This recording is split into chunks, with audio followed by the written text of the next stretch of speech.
ঠিক আছে, বাবার কিছু কথা আমি বলবো। যে বাবা কাছে ছিলাম আমি ছিলাম তো একটা বালকের মতো। ওই গোপালগঞ্জে ওই যে একটা চামড়া বিষ খেয়ে না কি মরিল, তা তো আমারে নিয়ে গেল, আমি গেলাম। তা আমি বহু গেছি, ঘুরিছি, কিন্তু কথা হচ্ছে আমার মনে এমন কিছু থাকবে না। আমি এই স্টক করেছি আজ 2 বছর। তা বাবা কোনো তুলনা হয় না, বাবার কোনো তুলনা আমার কাছে হয় না। কারণ সে, আমি চিন্তা করতাম সে মতন ভগবান আর নাই। আমার কাছে সেই ভগবান, আমি পাইছিও তাই। কিন্তু দাদা কি বলবো আপনার কাছে, আমার এখন আর সব স্মরণ নাই। হ্যাঁ, বাবা বারণ করিছে তুই এ কাজ করিস না আমারে। আমি কইছি বাবা আমি না করলি তো এদারে রুটি চলবে না, তো যা বিয়েলে আসিস। গেছি, অঘটন ঘটায় নই আইছি। গেছি মাঠের কাছে, অঘটন ঘটাইয়ে পড়িয়ে গেছি। এই সোজা বার ঢুকিছে, যেন পানে চিহ্ন আছে, এই যে বার ঢুকে গেছে। তখন ডাক দিছি বাবা হরবিলাস, আমি তোমার কথা শুনি নাই, তাই আমার এই দুর্ঘটনা ঘটাইছো তুমি। তা আমারে মাঠের কাছে পর্যন্ত একটু নেও। বাড়ির লোকারণ্য হয়ে গেছে। আমি যখন বাড়ি আইছি যে বাঁচবে না, বাবার দ্বারে রাতি বাড়ি নেই। আমি তখন রওনা হয়েছি, বাবাও রওনা হয়েছে, আমারে নীতি আসতেছে। ওই মাঝামাঝি আসলি কাছে শিগগিরই আমারে নুয়ে নাও। বাবারে উঠে নিয়ে আসলাম, চলে গেলাম মাঠের কাছে। ওই ভাত রানলাম, তরি তরকারি, মাছ ভাজিছে, কই মাছ, হ্যাঁ কই মাছের রসা, হ্যাঁ বিভিন্ন আইটেম করে নিয়ে যাচ্ছি, কিন্তু আমি কিছু খাই নাই। যে তারে না খাই আমি খাবো না। আমার এই যে দুর্ঘটনা ঘটেছে সে তো সবই জানে।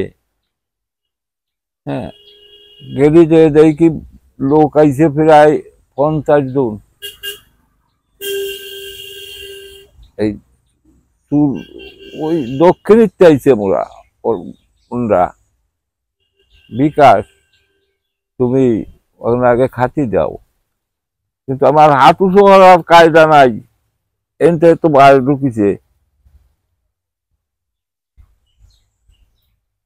আমার সাথে লোক গেছে না হইলেও 20 থেকে 25 জন। দেখতে গেছে, শুনতে গেছে যে টনিয়া পাগল বলে ওই উনি বাঁচাবে। সব ই হয়েছে, কইছে বিকার বাড়ি দিয়ে একটু মুসুরির ডাল দিয়ে, ছোলার ডাল দিয়ে ভাত খাবে। ও বালে আমাকে কিছু হয় নাকি, ও বালে আমাকে কিছু হয় নাকি। আমি বলছি বাবা হয় তো না, আমি তো ডাইন ভাতটা নাড়াতেও পারতেছি না, আর প্রস্রাব করতেছি তার সব রক্ত। যদি কয়েকবার প্রস্রাব করতেছি সব বাজে হচ্ছে রক্ত, তা হবে হয় না কি হবে। খানিক মাটি ধরিছে, ওই ওনার ঘরের দ্বারের দেবন্তে মাটি ধরিয়ে, খানিক মাটি ধরিয়ে কাটুয়া কাটুয়া কাটুয়া কাটুয়া তা কাটুয়াইছি। উনি ওই মাটি ওই ছানিছে, আটতে এইভাবে ছানিছে আর এক আটতেই বড়িছে, এতে এভাবে দড়িছে, আঙুলে বড়িছে। যত সময় ওনার না বলা হয়েছে এত সময় আমার ওই কাজ করে রাখছে, এ ফান্দা ওনাকে। তা আমি তো সেই বান্দা আসি এখনো, জাতি পারলাম না। ইসি এই মহোৎসবে এবার জাতি বাড়ি নাই, নড়তি বাড়ি নাই, যা এখন একটু আটকান নাড়াতি এসতেছি। বাবারে নিয়ে শীতলমারি দিছি, শীতলমারি 30 দিন 32 দিন শীতলমারি কাটাইছি। তা আমি বসে আছি, আমাদের কাছে কি বিকাশ শীতলমারি রাঙাকর্তার বাড়ি, শিগগিরই ওঠো। আমি কইছি আমার তো আর ওঠার কায়দা নাই। কেন? তুমি 3 দিন আমারে খাওয়াও না, খাতে যাও না, তুমি খাও না, তা আমি কি করে বাঁচবো? আমি কি করে আর বাঁচবো? আমার আর বাঁচার কায়দা নাই, আমারে তার চেয়ে মারিয়ে ফেলা দাও তুমি। এখন যদি তুমি আমার মারিয়ে ফেলাও তাহলে এটা লাভ হবে, কারণ বহু দূরই এ জায়গায় ফেলায় দিয়ে তুমি চলে যাও।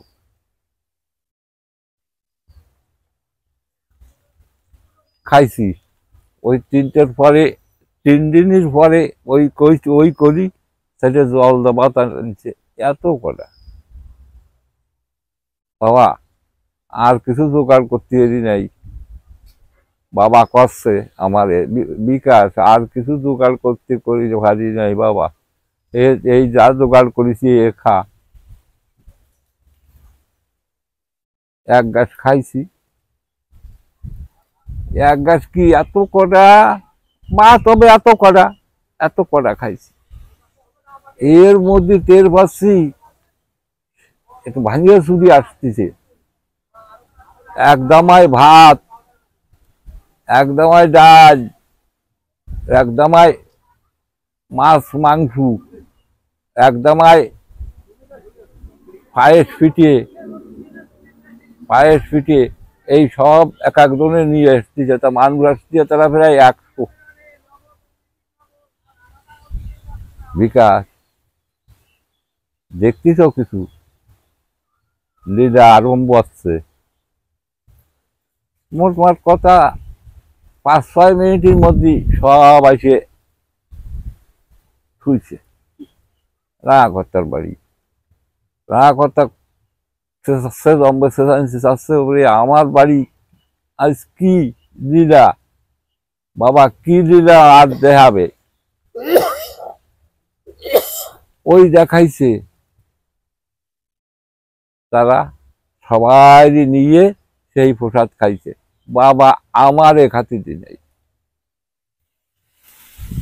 বাবাও খাই নাই। এখন সকল আরে বাদ পড়ে দিয়ে সকলে মাহায়নে বসে রয়েছে। এমন কাছে কি রাঙাকর্তা ওরে খাতি দাও। রাঙাকর্তা ওই সবাই উঠে হয়ে দেখছে আতে, ওরা খালি বাবা আমারে দিল আর বাবা খালো। সে যে কি পাক, আর সে যে কি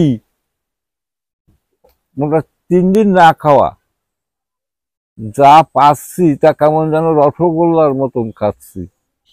3 দিন খায় না, খাওয়ায় না। দাদা কি বলবো বাবার গুণীর কথা, আমি বলতে গেলি আমার দেহ হারিয়ে যায়। প্রত্যেক দিন একবার যেতাম, গরিব মানুষ তো, ওই কাজ কাম করতাম, করে যখন বাড়ি আসতাম, বাড়ি এসে কথা আমার স্ত্রী বলতো যে তুমি তো আবার এসে যাবা, মাঠে ঘাটে যাবা, হয় মাঠে ঘাটে যাবো। তুমি বুঝলে কে রে? ডেলি যাও। বুঝলাম কে রে, ডেলি তুমি যাও, আমি বুঝি না।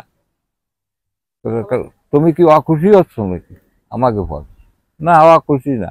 তা তোমার মতন আছে যে খাইয়ে কালকে আবার তোমার কাজে যাওয়া লাগবে। দাদা, কত কিছু যে করেছি ওনারে নিয়ে আমি, আর কোনো কুল কিনারা মূলক আশা নাই। এখন করাইছে, হ্যাঁ করাইছে তাই করেছি, আমি কিছু করতে পারি নাই। ওই বাবা যা করাইছে তাই করেছি, এখনো করি, এখনো করতেছি। তার তার নাম নিয়ে ফলে বিয়েলে তার নাম নিচ্ছি, সেইভাবেই চলতেছি। শোনেন, কত বছর, আমি মনে হয় 20 বছর 25 বছর পরে বয়সে আমি ওনার সাথে দেখা হয় কিরকম, এই পথে আইতে যায়, হ্যাঁ দৌড় হচ্ছে ল্যাংটা ওই যে এই পথে যায়। কিন্তু একটু সরিয়ে ডাকছে বিকাশ, শুনে যাও। তখন আমি ভাবতেছি একটু বিকাশ বলে ডাকলো কেন পাগলরা? আমি বলছি পাগলরা আমার নাম বা জানলো কে ডাকলো কিছু বাকি গেলে, তখন করছি পাগলরা। তখন গেছি আমি জোর মতন আচ্ছা যে করছি পাগলরা ডাকতেছে কেন আমারে, আরো 3-4 জন আছে, বসো। তো বসো করে মাটিতে বসো। বসলি মাটি ধরে আমার মাথায় দিয়ে এখন যাও বাড়ি যাও কইছে কি দৌড়। কিন্তু আমার মন মানসিকতা খারাপ হয়ে গেছে। তখন আমি এসে যা আছে গেঞ্জি গুঞ্জি ওইটা গায়ে দিয়ে আটিছি। তখন চলে গেছি শ্রীরামপুর যাইয়ে ওই যে জিজ্ঞাসা করতেছি এক বুড়োর কাছে যে এই জায়গায় টনে পাগল আইছে নাকি? বলে হয় যে দেবকে ওই লীলা করতে গাঁদা খাচ্ছে। ওই হলো গে আগুনি ফাঁসনি, টনিয়া পাগল ওই চিনিছি। হ্যাঁ, তখন তো ওর বিলার পরে তো আর বাবা ছাড়া কিছু কই নাই, এখনো তো কই না। হ্যাঁ, এখনো কই বাবা বিলাস। হ্যাঁ, আর আগে টনিয়া পাগল।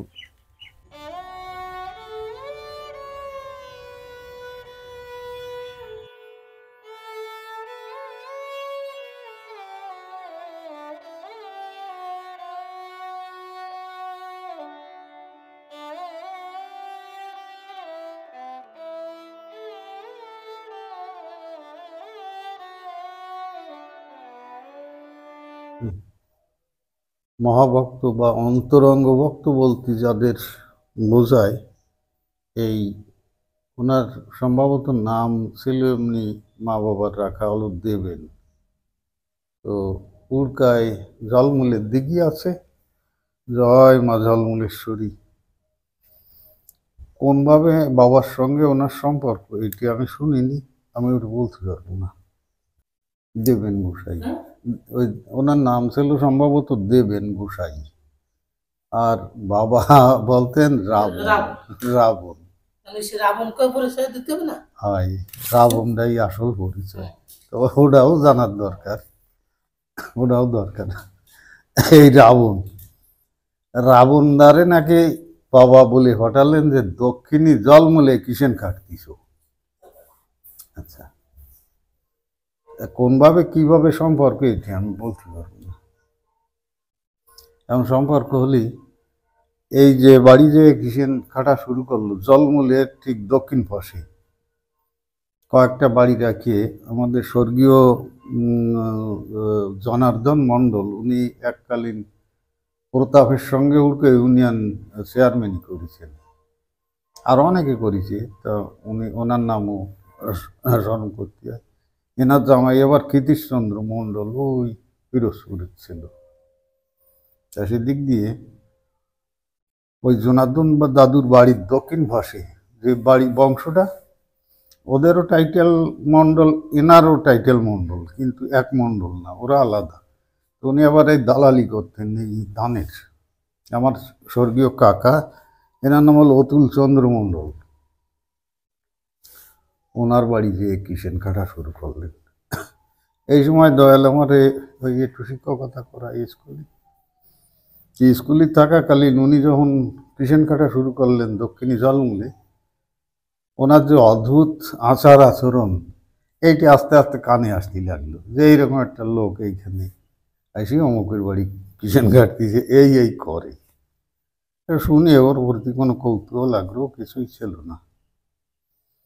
এইখানে 2-1 মৌসুম কাজ করার পরে উনি বাবা যে বাড়ি রাহিছে জলমূলের দক্ষিণী ফুলের গোড়া বাড়ি, ওই ফুলের গোড়ায় বাড়ি আমার এক বড় ভাই বাঁচিয়ে আছে, ওর নাম হলো সুভাষচন্দ্র রায় বা বালা।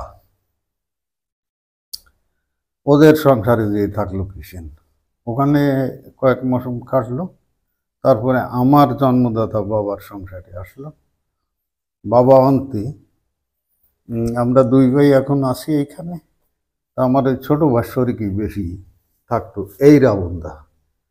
তা টোটাল ধরেন আনুমানিক খাটনির জীবন যদি 20 বছর হয়, তাহলে 15 বছর বাপ রাইছে দক্ষিণী জলমূলের দক্ষিণী ফুলের গোড়ার বাড়ি, মানে 1/4 আর কি বাইরে, আর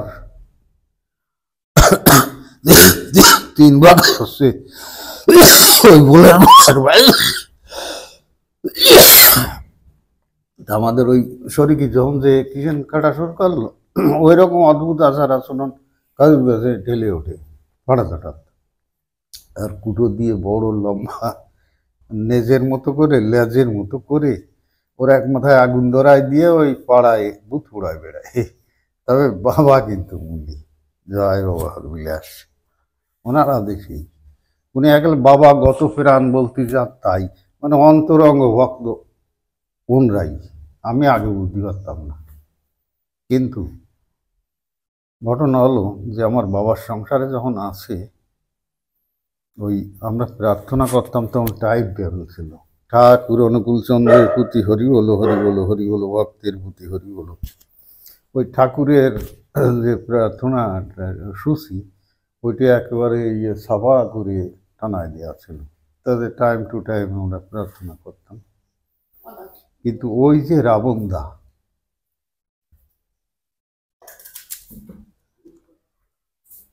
কথা কি চালায় যাবো, ওই যে রাবণদা, উনি থাকে হঠাৎ আমরা প্রার্থনা করতেছি, গোলের গছ ছিল ওইকে। তা গোলের গায়ে 2টো অংশ, একটা হচ্ছে ওই কাঠ দিয়ে পাটাতন করা হাফ, আর হাফে 2টো খাট ছিল পাশাপাশি।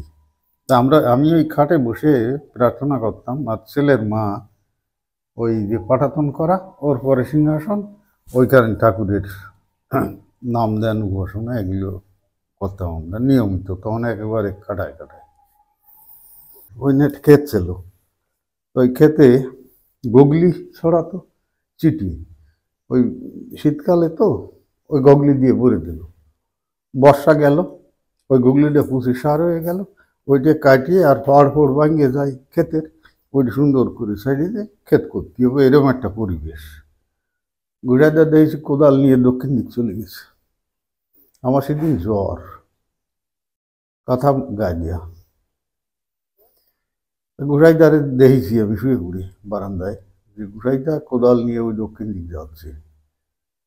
আচ্ছা সময় পরে যে হঠাৎ চিনতে আইছে, তাই তো এই যে প্রশ্নটা অন্তরে ঘুরতেছি যে এই ঠাকুর অনুকূল চন্দ্রের খালি বক্তিয়ারে ওনার গুরুদেব, না সব ঠাকুরেরই বক্তিয়ারে, এইটা তো একটু টেস্ট করতে হবে। ঠিক এই মন নিয়ে দেওয়াল চলে গেছি, খাতা গায়ে দেয়া। এই ওই আসল কথা বলতেছি না, বুঝছেন, এটা একটা নাটক, অভিনয় যাই বলে। অনেকক্ষণ ধরে এ কথা সে কথা, সন্ধে হয়ে আসে আমি উল্টে আটা দিয়েছি, তখন গোসাইতে আমার কাজ করতেছে। কিছু দূর আইছি, এটা কিন্তু নাটক সেরে উল্টে ফিরে গেছি যে গোসাইদা মাইন্ড না করে কিছু, এইটার জন্য হয়তো আইছে। আমি বলতেছি গোসাইদা তুমি, আমরা যখন প্রার্থনা করি তো তুমি যে এই যে থাকি থাকি থাকি থাকি মাঝে মাঝে এইভাবে এই করো, আর ওই যখন ভরে চলে যাও তখন এই বলতে বলতে চলে যাও যে আমার গুরুদেব এই ঠাকুর যে কি ভক্তি করে। হাই মাঝে বাবু, ও আমি প্রশ্ন করি তারপরে যে তালি গোসাইদা এই ঠাকুর অনুকূল চন্দ্র, এই ঠাকুর অনুকূল চন্দ্রে তোমার গুরুদেব খুব ভক্তি করে? হয় মাঝে বাবু, খুব ভক্তি করে। খালি ওই ঠাকুর অনুকূল চন্দ্রের ভক্তি আরে না আরো সবাই যারা আছেন তাদের সবাইরই করে? না মাঝে বাবু, আমার গুরুদেব সব ঠাকুরই ভক্তি করে। জয় বাবা বিকাশ, ভক্তের প্রতি হরি বলো। আমার অন্তর ঠান্ডা হয়ে গেল যে না তাহলে ঠিক আছে, জিনিস খাটি।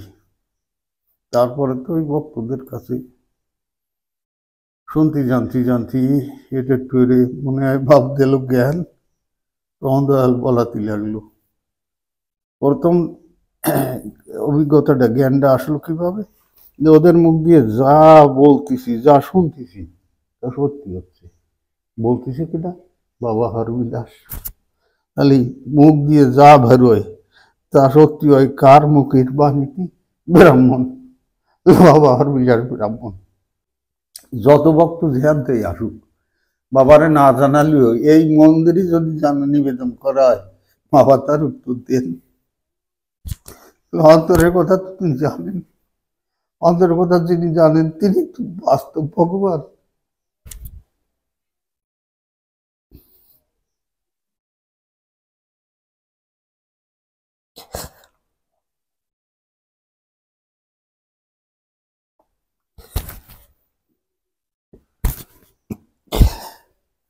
এভাবে গা কাটি কাটি আমার কোনোদিন ইচ্ছে ছিল না বাবু যে বাবার কাছে আসবো।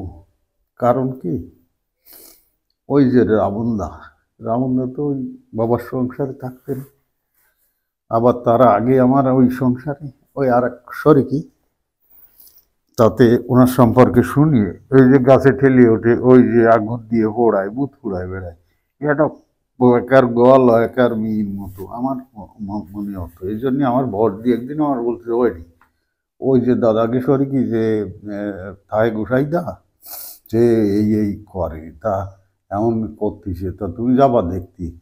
না বলছে আমার দেওয়ার কোনো ইচ্ছে নেই, তুমি যাও তুমি যাও। মানে আমার কাছে তখন মনে হতো অসল্লি। দয়াল জ্ঞান দিছে অনেক পরে, তিনি যে অন্তরঙ্গ ভক্ত ছিলেন এই জ্ঞানটা তখন ছিল না প্রথম দিক। তা যাই হোক, আমাদের ওইখানে সুবীর এবং শেখর আছে মল্লিক বাড়ি, ওই বিভিন্ন জায়গায় উনি কিন্তু ওই অবসর সময়ে ঘুরে ঘুরে বাবার কথা বলতেন। বলতে বলতে সুবীরের পারিবারিক সমস্যা দেখা দিলাম, ওই গোসাইদাটা ইত্যাদি দিয়ে এই ধানবেশ পৌঁছলো। তারপরে দেখা গেল যে একের দুই দুধতে চার দিয়ে ইত্যাদি। তবে আমাদের যেখানে রাইছেন বাবা শানবান্ধা ছাড়াখালি পাশাপাশি জলমলের দক্ষিণী, তো ওইখানে যে সমস্ত ভক্তরা ছিল ওই সময়, আবার ওই যে বিভিন্ন ভক্তরা বিভিন্ন সময় আসতে লাগলো, এদের মুখ দিয়ে শুনতে প্রথম পর্যায়ে এই জ্ঞান আসলো বাবা দিলেন, সেটা হচ্ছে যে মুখের কথা, ব্রাহ্মণের মুখের কথা সত্যি হয় তার মুখে আগুনও জ্বলে। বাবার মুখের কথা সত্যি হচ্ছে, বাবাই ব্রাহ্মণ এই যুগে আমার জ্ঞান মতে, এই চারিদিক যা আছে এর মধ্যে। ওই বড়েঙ্গায় এক পীর সাহেব ছিলেন আমার বাড়ির পাশে, ওরে আবার বাবা বলতেন এই বড় বাবু। আবার ওর মানে এসে ডাক্তার সীতানাথ মণ্ডলের প্রতি হরি বলো হরি বলো হরি বলো, সীতানাথ মণ্ডলের পুত্র, ছোট ছিল ভাইয়ের ভিতরে, দুই ভাই ছোট। এই দামে আসার পরে বাবা ওর বড় বাবু বলা ধরলেন। এ যখন কানে আসলো আমি ওই অন্যান্য বক্তব্য গিয়ে এক জায়গায় হয়ে গেলাম কি এই